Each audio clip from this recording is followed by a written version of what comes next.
煮豆燃豆萁，豆在釜中泣。本是同根生，相煎何太急。對唔住，呢句說話唔適用於馬德里。馬德里只能夠擁有一個霸主。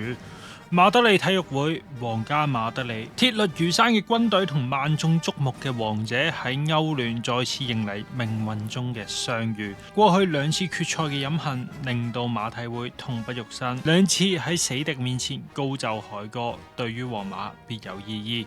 每次對碰都定必係勢成水火，但到底佢哋彼此之間其實有咩矛盾？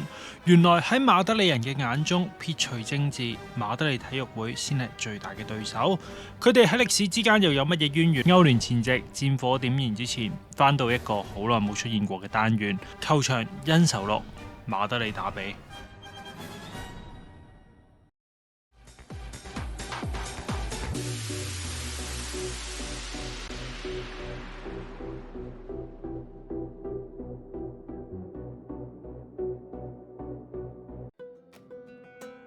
大家好，我係 Ryan。馬德里市，西班牙首都，呢度擁有足球歷史中最成功嘅球隊，大家都知道嘅足球巨人皇家馬德里。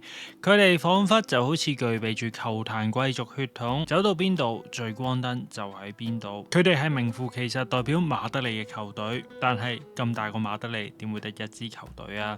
有光明嘅地方就會有黑暗，而且呢個黑暗只係距離短短幾十公里，光芒總係照耀住班拿貝球場，而長久以嚟委身於影子嘅就係喺夜晚入面冇人注意到嘅床單。到底兩間球會嘅命運點解會咁唔同呢？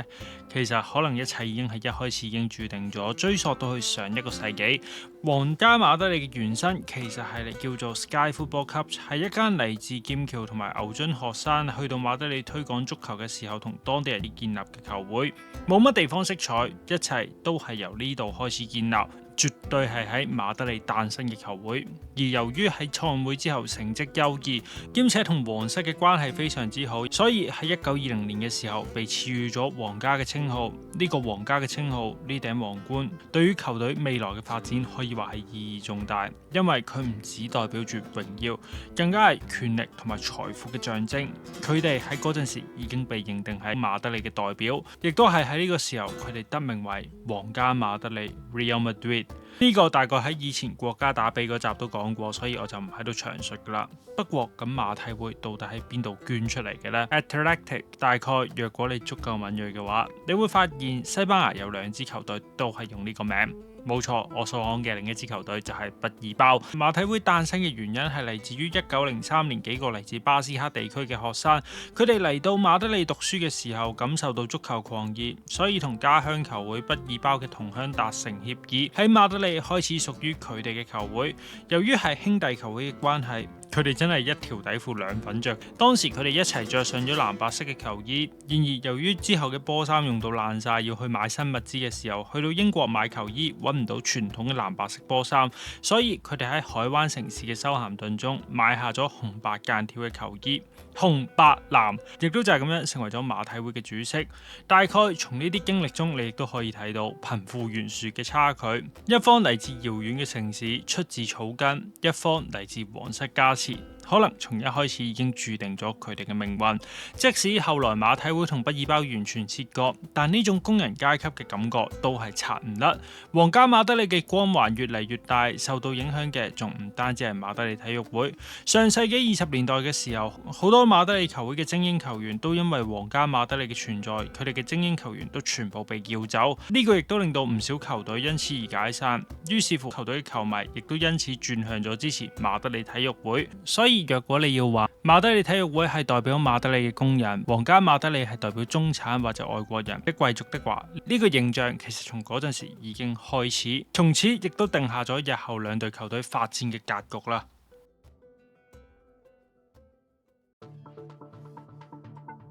但到底工人階級係咪就一定唔能夠翻身呢？咁又唔一定。雖然大家都覺得我之前國家打比嗰段片喺度抹黑緊皇家馬德里，但實際上其實人在江湖，身不由己。去到40年代，西班牙內戰開始，馬德里成為咗共和派同埋民族主義派嘅戰場。而喺兩間球會球迷嘅立場入面，其實當時馬德里體育會球迷更多係傾向佛朗哥帶領嘅民族主義派。相反，皇家馬德里嘅幾位高層其實都係共和派馬德里政府嘅人員。之後佢哋甚至乎遭到佛朗哥殘忍嘅殺害。內戰中，馬體會由於受到嚴重嘅打擊，8個球員喪生，球隊陷入經濟困難。為咗生存，佢哋只能夠選擇同空軍合作，而咁亦都令到佢改名咗做 Club Atlético Aviavin。喺教練靴里拉嘅帶領底下，馬體會喺呢個時間重新崛起，佢哋購入更多嘅外援，提高球隊嘅實力，補充球員，而咁亦都令到佢哋喺40年代初攞到過2次嘅聯賽冠軍。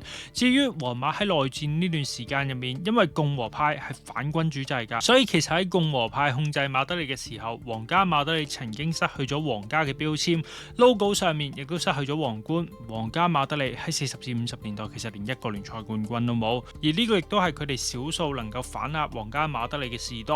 無奈一個人嘅出現改變咗兩間馬德里球會嘅命運。山迪亞高班拿貝正正係呢位1950年皇馬嘅主席，當時將皇家馬德里嘅權力重新奪回。佢證明咗眼界決定境界，從一切都未有概念，皇家馬德里仍然處於劣勢嘅時候，佢已經立志要將球隊成為世界最佳球隊，將眼光投到去歐洲上面。從嗰陣時開始聯繫同埋組織歐聯比賽，並且開始去招攬世界上最出色嘅球員，迪斯提芬奴、高柏、普斯卡斯。結果花上咗一段時間之後，50年代皇家馬德里重新崛起，歐聯頭5屆全數奪冠，西甲方面亦都重新翻到去奪冠嘅軌跡當中。呢個震撼球壇嘅巨大成功，亦都令到呢件白色球衣重新立下威望。而且今次嘅影響力已經去到歐洲，而喺當時足球其實只係一個有政治用途嘅娛樂啫。對比起要應付嗰啲所謂忠誠嘅擁護者，佛朗哥更加需要有用途嘅棋子。皇家馬德里喺歐洲嘅影響力同埋皇室代表中央集權嘅象徵，有利於佛朗哥去統治呢個國家。於是乎，佛朗哥亦都決定變成一位勝利球迷。皇馬嘅戰績令到佢哋喺政治凌駕一切嘅時代得到咗官方政府嘅眷顧，權力核心亦都轉移到翻去馬德里城市嘅中心。而呢個最大嘅差異就係在於外援政策。由於希望建立西班牙優先嘅榮譽感，其實之後足總已經限定咗球隊只能夠用全西班牙球員，當中以外援作為主力嘅馬德里體育會被迫將球員出售到去其他歐洲球會，結果實力大不如前。咁皇家馬德里又點樣呢？若果要維持歐洲嘅競爭力，佢哋唔能夠放棄普斯卡斯同埋迪斯提芬奴，陷入到矛盾，咁咪將佢哋全部收為己用咯。喺考慮到西班牙國家隊實力不足，同埋必須要皇馬繼續維持實力稱霸歐洲，成為自己嘅宣傳工具嘅情況底下，順水推舟。佛朗哥利用佢嘅影響力為多位皇馬球員送上護照，結果雙方實力嘅天平就係咁樣被拉到失衡，咁亦都使得彼此嘅敵意恨意更加之深。當時甚至乎就連迪斯提芬奴都曾經講到，佢哋真正要付出任何代價都打敗嘅對手其實係佢哋嘅鄰居。結果呢段時間亦都係鬥得最燦爛嘅時間。皇家馬德里喺歐洲取得巨大成功。1958年嘅歐洲賽當中，皇馬2-1 4強打敗馬體會，但係翻到去國內，馬體會唔會放過佢。60至61年連續2次國王杯打敗皇馬，成功保住咗城市中實力嘅平衡。大概從戰績當中，你都可以睇到雙方競爭激烈嘅程度。從草根到貴族，從戰火到球場，馬德里打比唔止係比賽，更加係呢座城市以至到國家命運嘅縮影啊！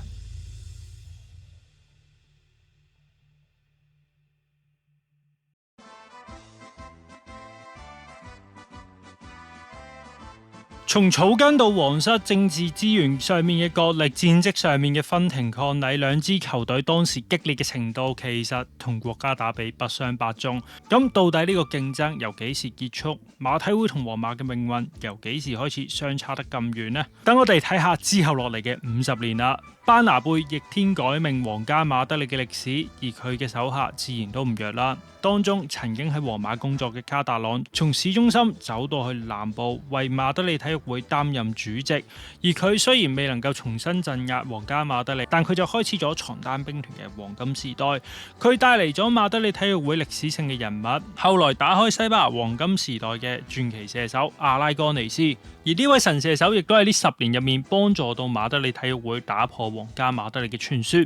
1965年國王杯一戰定江山得利，1966年打破皇馬西甲6連冠嘅美夢，效力期間3奪西甲2奪國王杯。雖然資源可能比唔上對方，但係有呢位射手在陣嘅話，佢哋絕對有議價嘅能力。而要喺呢個黃金時代比肩皇馬，佢哋唯一欠嘅就係第一座嘅歐洲賽冠軍。而曾幾何時，馬德里體育會同呢個冠軍嘅距離亦都只係差幾分鐘。1974年歐洲聯賽冠軍杯決賽，面對住碧根包華同埋梅拿帶領嘅拜仁慕尼黑，阿拉戈尼斯114分鐘罰球射入。而當大家都以為呢個將會係絕殺嘅時候，偏偏拜仁慕尼黑喺最後1分鐘40幾碼冷箭射入，追成平手。最後打和嘅情況底下，拜仁慕尼黑同馬德里體育會開始咗歐聯決賽唯一一次嘅附加賽賽制，而最終馬德里體育會喺附加賽亦都被拜仁慕尼黑4-0擊潰。賽後主席嘅一句 We are El Pupas，El Pupas 係咩意思？被詛咒嘅球隊。呢句仿佛就係從黃金年代走到墜落開始嘅咒語，天平完全失衡嘅開始。預期失敗但接受失敗，無論咩情況都係為馬德里體育會致死。馬德里體育會之後嘅50年基本上就冇好運行過，而當中佢哋接受不幸嘅程度甚至乎高到你唔信啦。當中最好嘅廣告就係佢哋自己設計嘅廣告。爸爸喺揸車嘅時候，個仔坐喺後座，然後阿仔問爸爸：爸爸，點解我哋要支持馬德里體育會啊？而最黑暗嘅時期，自然就係卡達朗喺辦公室過勞死去之後，幾年之後，球隊落入咗貪污市長新主席 Jesus Gil 嘅手上。當你以為格拉沙已經係超級吸血鬼嘅時候，咁 Jesus Gil 佢就係撒旦。佢喺在任嘅10幾年時間入面，先係喺球員交易中撈油水，同個仔利益輸送，揾嚟完全履歷不足嘅4名球員，從中賺嚟1900萬美金，成功騙取咗球會嘅所有轉會資金。之後仲有成為咗馬貝利嘅市長之後，向市政府要求贊助球隊空前嘅廣告，藉此成為宣傳城市嘅策略。但實際上其實就係左手交右手，310萬美金大部分都係落咗喺佢自己個袋入面。然後喺球隊嘅經營策略上面啦，佢又因為質疑奇連士文嘅性取向，拒絕簽入德國嘅金色轟炸機。93-94球季一共炒咗6個教練，因為覺得青訓嘅成本太高，所以直接解散咗青年軍系統。而當時嘅馬體會 U14 其實前途可以話係一片光明，因為佢哋先啱啱喺91年攞到全國冠軍。但正正係因為呢個解散，最終當時青年軍嘅超級射手魯爾因為被遣散嘅關係，被逼投奔皇馬，最後從馬體會太子變成咗皇馬傳奇。喺佢荒唐亂嚟嘅統治底下，即使喺96-97年攞到咗雙冠王嘅榮譽，但始終都係冇辦法掩蓋到球隊嘅問題。最終馬德里體育會喺2年之後降班。假如馬體會係被詛咒的話，咁呢位主席都應該可以算得上係瘟神。而馬體會黑仔嘅程度，甚至乎就連佢哋自己都攞嚟講笑。本來打算好地地慶祝成立100週年嘅歌曲，因為版權問題未能夠喺慶典當中演唱，結果球會選擇咗喺球場中播放 Rolling Stone 嘅 You Can't Always Get What You Want。你唔能夠總係得到自己想要噶。呢首歌可以話係總括咗佢哋嘅100年歷史。至於皇家馬德里喺80年代就憑住自己青訓誕生出嘅皇馬五鷹，成功達成咗西甲5連霸。80年代尾嘅時候，仲喺馬體會揾嚟咗佢哋嘅主力射手曉高山齊士，可以話係收盡天下兵器。之後皇家馬德里喺千禧年嘅時候，仲要踏入咗銀河艦隊嘅時代，雙方嘅差距亦都就係咁樣越嚟越遠。無論任何時候，皇家馬德里嘅經營都係繼續向前。相反，馬體會喺俾主席咁樣搞一搞之後，球隊嘅文化同埋底蘊基本上都已經蕩然無存。即使去到千禧年，馬體會出過阿古路、科蘭、王子、費蘭道托利斯等等嘅超級射手，但佢哋最終都因為球隊缺乏競爭力而離去。皇家馬德里亦都逐漸唔再將佢哋視作對手。2010年，皇馬球迷掛出橫額，每個打比之夜都係你最糟糕嘅噩夢。2011年又再一次挑釁馬體會，我哋想要一個似樣嘅打比戰，一個值得尊敬嘅對手啊！無奈馬德里體育會敢怒不敢言，因為皇家馬德里所講嘅全部都係事實。佢哋一直祈禱，希望有一日能夠追上皇馬，但係始終冇方向。直至有一個阿根廷人嘅出現，命運開始改變啦。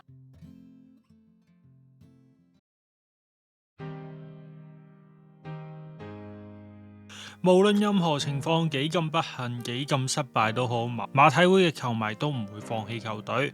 呢個亦都係馬體會最自豪嘅精神。即使降班之後，佢哋仍然全場爆滿支持球隊，入場率比起西甲更加之高。咁你就可以睇到球迷嘅忠誠啦。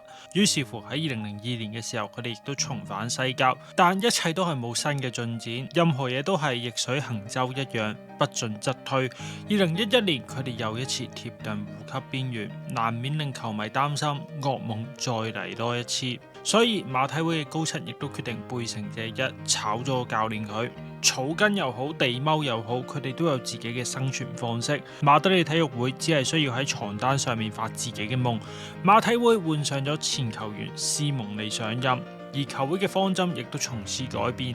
對比起過去唔知未來嘅方向，依家斯蒙尼只係需要一班鐵血嘅硬漢同埋戰士。季中接手就已經重整旗鼓，喺歐霸杯更加將老虎法卡奧發揮得淋漓盡致，成功幫球隊再次贏到歐霸杯嘅冠軍。而新嘅勢力亦都就係喺呢度崛起。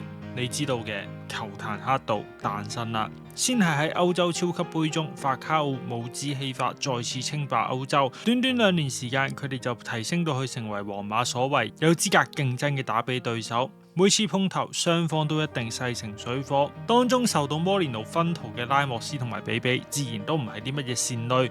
喺呢幾年入面，迪亞高哥斯達同拉莫斯比比嘅對抗當中，咩鼻涕啊、口水啊、摔跤、自由搏擊，乜都有。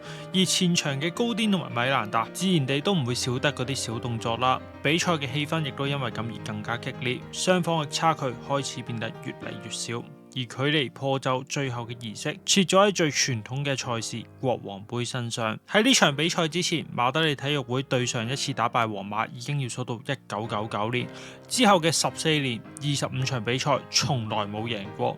而今次比賽嘅舞台就係馬德里嘅班拿貝球場，到底係咪繼續俾皇馬嚇死呢？13分鐘，C朗拿度一如既往地擔演大場面先生，早段先開紀錄，但馬體會已經今時唔同往日啦。法卡奧喺9前當中放出直線，迪亞高哥斯達展露出野獸嘅本色，沖散對手，成功幫球隊追平。儘管馬德里體育會嘅實力唔及對方，但頑抗底下，今次皇馬反而變成咗欠運嘅一方，連續幾次嘅中柱令到比賽進入加時。踢波有時候就係講求一鼓作氣。好好記住呢句說話啦！圍攻之下，皇家馬德里遲遲未能破局，結果加時上半場，米蘭達搶點頂入皇馬。古圖斯又再次喺加時下半場大顯神威，救出必入球。一切看似大勢已去嘅時候，114分鐘俾人針對咗成場嘅斯朗拿度，被馬體會隊長加比成個炒起之後舉腳報復，即刻就掀起咗後備席嘅斯蒙尼同埋摩連奴大戰。但葡萄牙巨星最終都係紅牌收場。120分鐘再漫長都好，都唔及更加漫長嘅14年時間。馬德里體育會第4次喺班拿貝打敗皇家馬德里，捧起西班牙國王杯，結束魔咒，亦都確立咗西甲正式進入3頭馬車嘅時代。下一年極具說服力咁樣最後一輪喺老營球場守和巴塞，拿下西甲冠軍。而要打破 El Pupas 嘅魔咒，佢哋嘅目標最後係歐聯冠軍。命運嘅對決，遇上嘅對手係挑戰緊第10座歐聯冠軍嘅死敵皇家馬德里。盡管賽前有艾達杜蘭受傷，但足足40年之後再次踏上歐聯決賽。床單兵團冇理由退縮，即使進攻命脈嘅哥斯達9分鐘退場，佢哋都唔能夠放棄。結果床單兵團把握卡斯拿斯嘅失誤先開紀錄，而比賽亦都瞬間變成咗最強之矛對最強之盾嘅比賽。因為早段已經用上咗一個換人名額，比賽去到較後時段嘅時候，馬體會其實已經雙疲盡起，佢哋嘅敵人除咗係銀河艦隊之外，仲有時間。結果佢哋就係咁樣捱下1分鐘，捱下1分鐘。雖然未至於滴水不漏，但意志力令到佢哋能夠力保不失。如果你要睇乜嘢係用生命去踢波的話，睇呢一場啦。但當佢哋以為能夠望到阻止死敵攞到第10個歐聯冠軍曙光嘅時候，皇家馬德里主角光環發揮作用啦。大都士為拉莫斯9248救主，呢個入波已經殺死咗比賽。水壩一旦決堤，就一發不可收拾。筋疲力盡嘅馬德里體育會喺歐聯決賽加時崩潰，呢個可能就係一個最唔可以預期嘅可預期不幸。佢哋喺最後一剎那嘅失波，令到佢哋賠上咗整場勝利。就算係喺西甲能夠同皇家馬德里抗衡，終究佢哋都冇辦法喺歐洲打敗皇馬，最終呢塊床單只能夠成為第10個歐聯嘅報警版。而2年之後，佢哋用更強嘅姿態捲土重來。巔峰時期嘅基沙文，最後輝煌嘅托里斯，今次佢哋嘅實力更加平均，但今次兩支球隊嘅角色就調換咗。今次輪到拉莫斯喺比賽初段攻入，而皇家馬德里亦都因為呢個入波可以專心打反擊。而跟住落嚟，馬德里體育會嘅時間就只能夠破釜沉舟。下半場基本上全部都係屬於馬體會嘅時間。一切嘅開始係基沙文射失12碼，卡拉斯高嘅狀態猶如遇神殺神，馬體會嘅表現就好似永動機一樣，佢哋嘅進攻喺入球之前係唔會停止㗎。最終卡拉斯高接應傳中成功敲開大門，而馬體會終於都開始慢慢停咗落嚟。呢個亦都留下咗一個後患，喺歐聯當你唔能夠殺死皇馬嘅時候，咁結局亦都只會有一個，雙方維持僵局去到12碼階段，奧比力忽然間嘅表現失常，12碼多次捉錯路，再加上桑法蘭嘅射失，又一次功虧一簣，王子痛哭流涕，馬體會又攞到同樣嘅劇本，佢哋就好似西西弗斯一樣不斷咁樣努力，但係始終都係得一個結果。冤家路窄呢句說話冇講錯，兩支馬德里球隊喺跟住落嚟嘅一季又一次係歐聯4強狹路相逢。首回合斯朗拿度嘅帽子戲法基本上已經殺死比賽，不過喺卡達朗球場最後嘅歐聯晚上，馬德里體育會都係繼續表現出佢哋嚟自草根嘅奮鬥。頭20分鐘攻入2球氣吞山河嘅氣勢，令佢哋幾乎能夠成功翻盤，阻止白衣兵團。可惜皇家馬德里又一次用魔法制敵，賓斯馬喺底線連過3個人助攻伊斯高，阻止咗斯蒙尼嘅劇本誕生。或者呢場比賽嘅賽季亦都反映住，身處喺擁有主角光環嘅故事中，其實喺暗角嘅馬體會永遠都贏唔到。冇一個球員會中意雖敗猶榮，但亦都正如斯蒙尼所講，佢嘅目的係為咗令到自己嘅球迷驕傲。喺大雨滂沱嘅浴血奮戰，最終馬體會拿下咗卡達朗球場歐聯晚上最後嘅勝利，總算能夠體面咁樣告別呢個經歷咗高與低嘅球場，而呢個大概就能夠簡略咁樣總結雙方之間歷史嘅拉扯啦。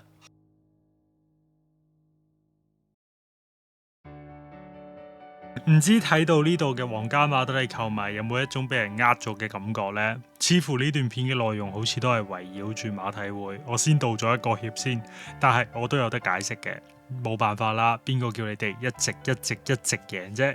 所以我都只能夠講馬德里體育會追逐你哋嘅奮鬥史啊！好啦，今次戰火唔該唔好牽連到我啦。但無論如何，馬德里體育會嘅不幸亦都證明咗一件事。失敗其實並唔可怕，你只需要喺失敗中吸取經驗，咁嘅話你總係會有得着㗎。尤其是當你睇到追逐嘅過程當中，馬德里體育會喺經歷咗無數嘅不幸之後，依家都已經變成咗一支非常出色嘅球隊。所以其實馬德里依家真正代表平民嘅，已經係得返華力簡奴啦。